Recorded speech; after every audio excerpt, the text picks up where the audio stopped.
Bienvenidos a una nueva conversación, nueva entrevista en Litoral Press TV.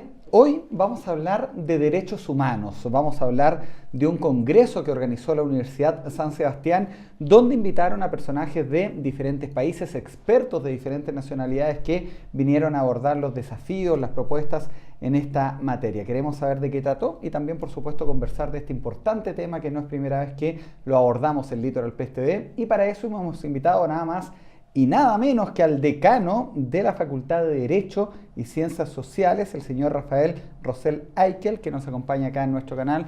Muchas gracias por su tiempo, decano. Muchas gracias a ustedes por invitar. El decano Rafael Rosell es además abogado y cientista político, además de profesor universitario y un largo currículum que no voy a mencionar ahora, si no perdería tiempo. Vamos al grano, decano.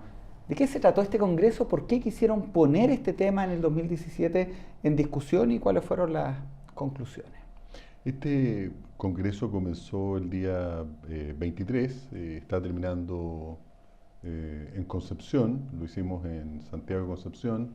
Invitamos a expertos en derechos humanos de diferentes universidades de América y quisimos conversar fundamentalmente del rol de la Corte Interamericana con respecto al tema de los derechos humanos. Esa era la bajada del Congreso que yo no mencioné. Esa era la bajada. El foco. Efectivamente.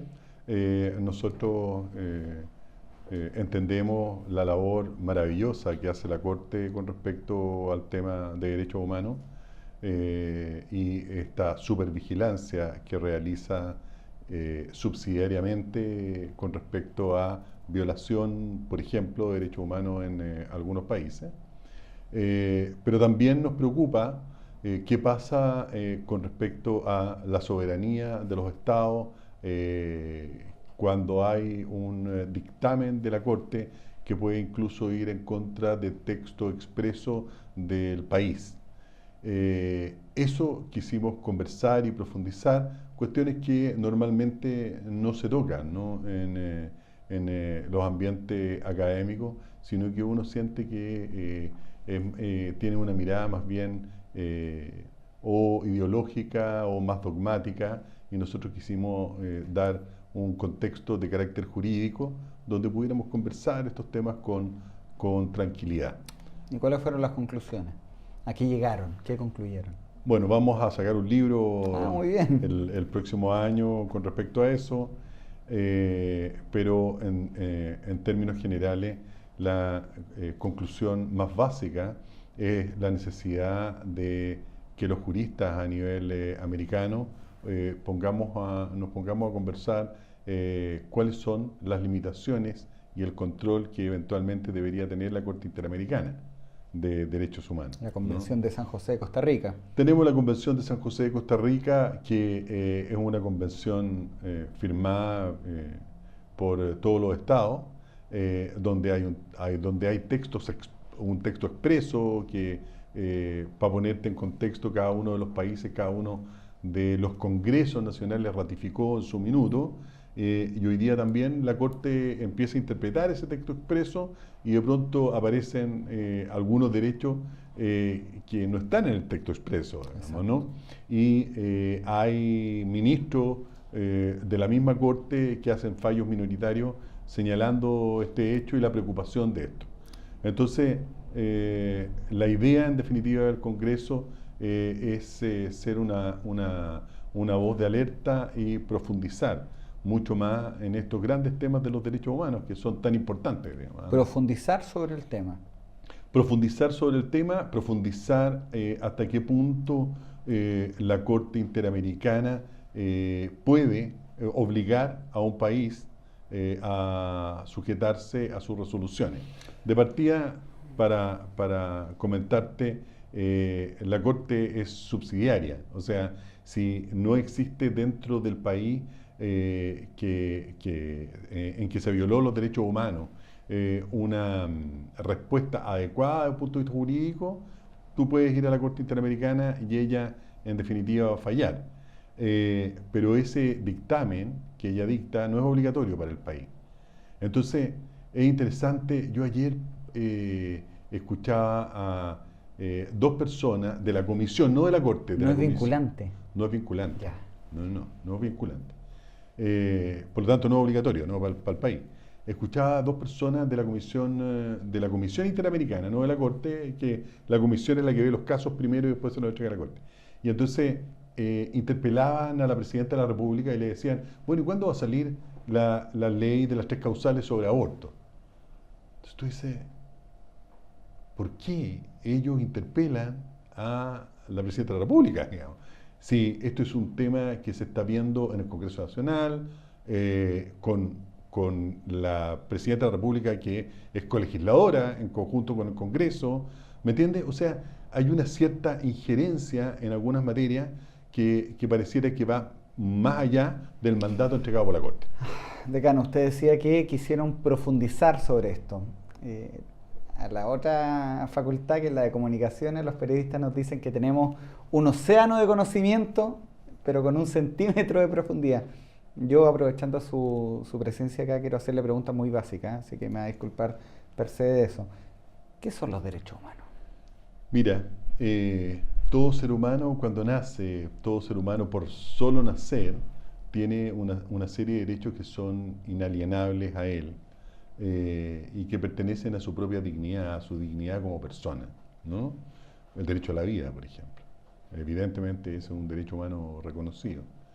El derecho a no ser torturado, ¿no? O a sufrir tratos crueles o degradantes. O sea, hay una serie de derechos que tú naces y se te reconocen a través de convenciones internacionales, pero los derechos los tienes tú. No se crean por las convenciones internacionales. Son derechos, se lo encuentra. son derechos que cada uno tiene y se encuentran. ¿Y dónde se produce esta explosión? Disculpe, es diferente a los derechos del consumidor que habla el director del CERNAC, que se adquieren cuando yo compro un elemento. Acá no, yo siempre lo he tenido. Tú siempre lo has tenido, exactamente. Y entonces nosotros observamos con mucha fuerza el tema de los derechos humanos, que cuando se traslada hacia el derecho positivo interno, constitucional, se les llama derechos fundamentales, pero son los mismos derechos humanos, ¿no? Donde la humanidad despierta ante la necesidad de la consagración con más fuerza de estos derechos humanos después de la Segunda Guerra Mundial. Ahí se da cuenta donde nos damos cuenta que puede ser, que hay pueblos que pueden ser masacrados, que naciones completas pueden ser exterminadas, que es necesario reconocer que esas personas tienen derechos inalienables, independiente de lo que el Estado diga a través de sus leyes. Esa es la importancia. Cuando usted hablaba, decano, me acordaba de una entrevista que tuve con el director ejecutivo del Hogar de Cristo, donde ellos planteaban por primera vez, después de una encuesta, de que la pobreza es una vulneración a los derechos humanos, algo que provocó bastante ruido, porque en Chile tenemos una concepción de repente media ideológica de los derechos humanos. ¿Usted comparte que la pobreza es una vulneración a los derechos humanos? Por cierto que es una vulneración a tu dignidad como persona, evidentemente que sí. Y yo he sostenido hace algún tiempo también, y con mucha fuerza, que lo que ha ocurrido en los casos del Sename, por ejemplo, es una vulneración de los derechos humanos de los niños. Y a mí siempre me extrañó que el INDH, el Instituto Nacional de Derechos Humanos, no hubiese dicho nada. Ahora está diciéndolo, que bueno, ¿no? Que es importante. Pero efectivamente, el Estado vulneró los derechos humanos de los niños del Sename en forma permanente. Imagínate que los saca de las casas de sus familias y los lleva en resguardo al Estado. Y el Estado los tortura, el Estado los mata, es grave. Eso es una violación flagrante de los derechos humanos. Nosotros estamos viviendo el 2017, la historia reciente de Chile muchas veces nos ha hecho encasillar a los derechos humanos en un periodo de nuestra historia. ¿Eso ha opacado entenderlo como algo más amplio? Por cierto. Muchas veces. Por cierto. Están los derechos humanos de las personas con discapacidad, porque es muy diferente, mira, una persona ciega, por ejemplo, cuando va a votar, ahí hay un derecho humano básico que es elegir a alguien, ¿no? Es un derecho que todos tenemos en las elecciones. una persona ciega cuando iba a votar, ahora no, porque se generó la ley de voto asistido, te pasaban una planilla con orificio y le decía a la persona que no veía que votara. La persona no podía votar, evidentemente, ¿no? Imagínate una cantidad de diputados mayor, 20, 30 diputados, que tuviese un listado tan grande que no pudiera votar. Bueno, eso es una vulneración básica a un derecho humano. Las personas sordas. Mira lo que te estoy hablando, ¿no? De a dónde estamos hablando de los derechos humanos. Las personas sordas que ven un noticiero de televisión, que nos van a ver a nosotros. Y no tenemos Ellas no caption. van a saber lo que nosotros estamos hablando, y entonces nosotros, ¿qué estamos haciendo? Estamos vulnerando su derecho a la información, que es un derecho humano. Y entonces debería haber alguien en un cuadrito con lengua de señas para que ellos pudieran entender efectivamente lo que nosotros conversamos, porque tienen derecho a saber. Bueno, usted como abogado y siendo decano de la Facultad de Derecho y Ciencias Sociales, también sabe que los crímenes de derechos humanos son los únicos en la legislación chilena que no son amnistiables y tampoco prescriben. ¿Eso ayuda para que se busca? ¿Cuál es la finalidad de esa particularidad que se le da a ese tipo de crímenes? Y se lo pregunto porque la otra vez hablábamos sobre abusos sexuales. Y los abusos sexuales prescriben cuando la víctima cumple 18 años. Yo creo que no deberían prescribir. Justamente esos casos de abusos sexuales que se cometen con menores no deberían prescribir, porque obviamente el impacto del menor es tan grande que él va a reaccionar o a atreverse a decir lo que pasó cuando ya es grande. Muy parecido al tema de los derechos humanos, donde las víctimas, por algo Pero está el informe Walech, que es esto secreto. por eso, es derecho humano. ¿Te fijas o no? Dignidad de las personas. Ahí va. Y tú te fijas que es inherente a ti. Da lo mismo como, es inherente a ti, aún incluso por sobre la ley. Piensa los gobiernos nazis, en que por ley se permitía llevar a personas a campos de concentración. Pero eso era atentatorio contra los derechos humanos, ¿no? Eso se descubrió después. Por lo tanto, los derechos humanos en sí están por encima de la propia ley. Ahora bien, por eso mismo hay que cuidar que nuestra Corte Interamericana respete el debido proceso dentro de sus propios procedimientos. ¿Y acá en Chile tenemos una buena legislación de derechos humanos? Yo creo que hemos ido avanzando lentamente en eso, ¿no? Está porque, a ver, para que entendamos más todavía, hay derechos humanos que se denominan, te voy a decir, la definición clásica, derechos humanos de primera generación, que son los derechos civiles y políticos. Estos derechos humanos de primera generación, que está también el derecho a la vida, pero también está el derecho a la propiedad privada, etc.,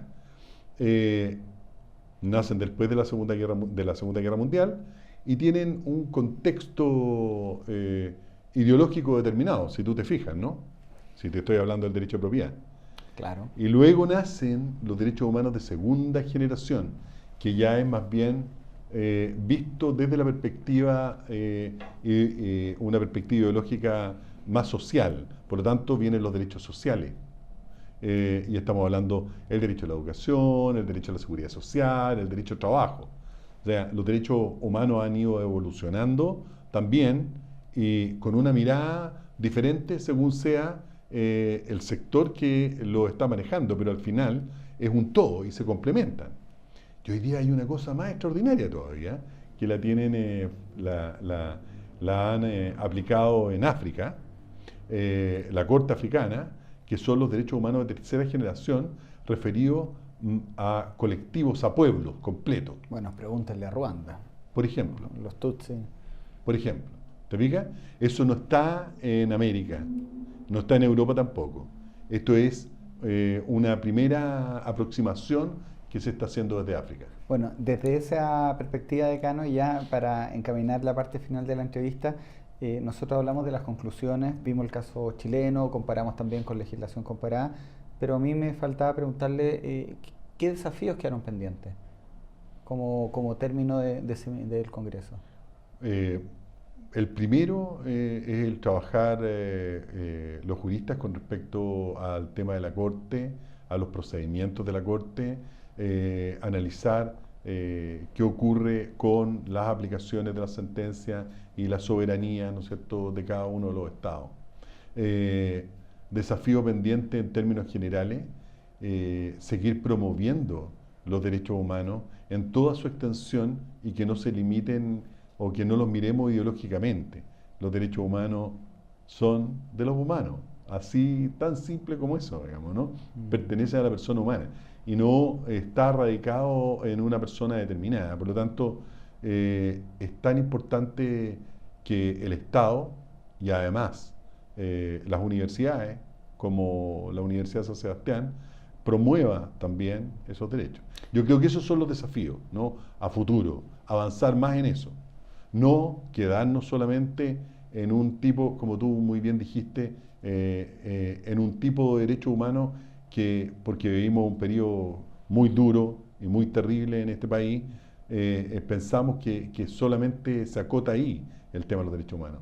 El tema de los derechos humanos es mucho más profundo que eso y mucho más amplio que eso. Bueno, pero ahí ustedes están haciendo docencia, están haciendo formación, están educando a los nuevos abogados que no van a tener las cargas del pasado y le están dando una amplia gama, ¿cierto?, de conocimientos, no diciendo que lo otro no es importante, sino que diciendo, y como también sin saberlo, el hogar de Cristo lo ponía a la pobreza, usted nos da los ejemplos que nos dio recién, entonces es conocimiento y eso finalmente mejora a la sociedad toda. Decano, muchas gracias por su tiempo. A usted, pues, muy amable, muchas felicitaciones gracias. por poner esos temas también en la discusión. Nosotros quisimos también cuando nos llamaron de la San Sebastián para contarnos que habían hecho esto y como clientes nuestros le dijimos tienen las puertas abiertas para conversar de este tema y los que vengan a futuro. Así que consideren también una ventana de difusión para que de repente, que una de las críticas que le hago yo a la academia, esto se reduce mucho a términos cerrados y quizás si lo hubiéramos hecho antes, alguien se hubiera entusiasmado y hoy quiero saber de esto y quiero ir. Entonces la invitación cuéntela para usted y los demás facultades de la Universidad de San Sebastián cuentan con una ventana acá en Litoral Press para que le avise a sus colegas. Muchísimas gracias. Gracias a ustedes por ver esta entrevista. Recuerden visitar www.litoralpresstv.cl y estar atentos a la repetición de esta entrevista desde la región de Antofagasta hasta la región de Magallanes en los canales regionales que la emiten.